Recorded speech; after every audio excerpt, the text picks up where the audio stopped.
शिव पुराण श्री रुद्र संहिता पंचम खंड 16वां अध्याय। श्री विष्णु का लक्ष्मी को जलंधर का वध करने का वचन देना। सनत कुमार जी बोले, हे व्यास जी, इस प्रकार जब देवगुरु बृहस्पति ने देवताओं को युद्ध रोक देने के विषय में कहा तो सभी ने गुरु की आज्ञा का पालन किया और युद्ध रुक गया, परंतु जलंधर का क्रोध शांत नहीं हुआ। वह इंद्र को ढूंढता ढूंढता स्वर्गलोक आ पहुंचा।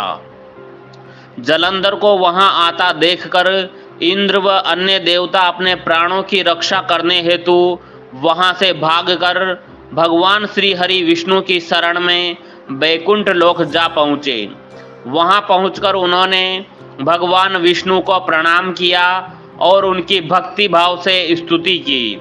तत्पश्चात उन्होंने भगवान विष्णु से कहा, हे कृपा निधान, हम आपकी शरण में आए हैं, हमारी रक्षा कीजिए। तब देवताओं ने विष्णु जी को जलंधर के विषय में सब कुछ बता दिया। समस्त वृतांत सुनकर श्री हरि विष्णु ने देवताओं से कहा कि वे अपने भय का त्याग कर दें।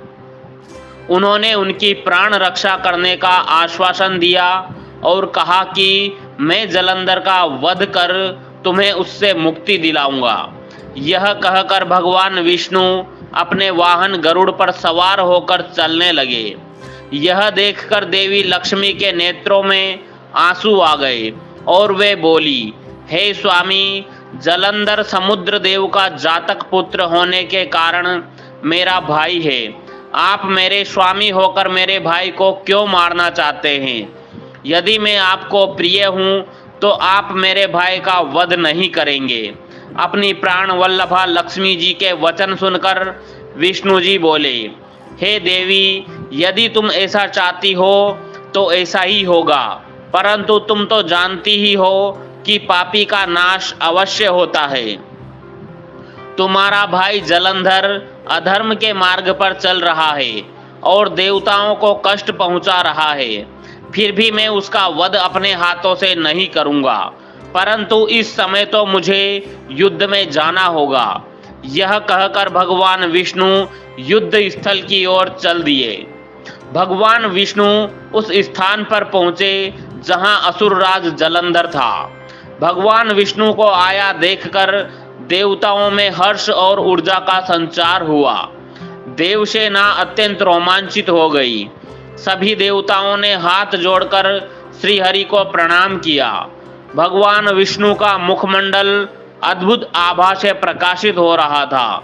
उनके दिव्य तेज के सामने दैत्य और दानवों का खड़े रह पाना मुश्किल हो रहा था। श्री हरि विष्णु के वाहन गरुड़ के पंखों से निकलने वाली प्रबल वायु से वहां पर आंधी सी ला दी थी। इस आंधी में दैत्य इस प्रकार घूमने लगे जिस प्रकार आसमान में बादल घूमते हैं। अपनी सेना को ऐसी विकट परिस्थिति में देखकर जलंधर अत्यंत क्रोधित हो उठा। यह अध्याय यहीं समाप्त होता है। अगला अध्याय सुनने के लिए हमारे चैनल को सब्सक्राइब करना ना भूलें। धन्यवाद। ओम नमः शिवाय।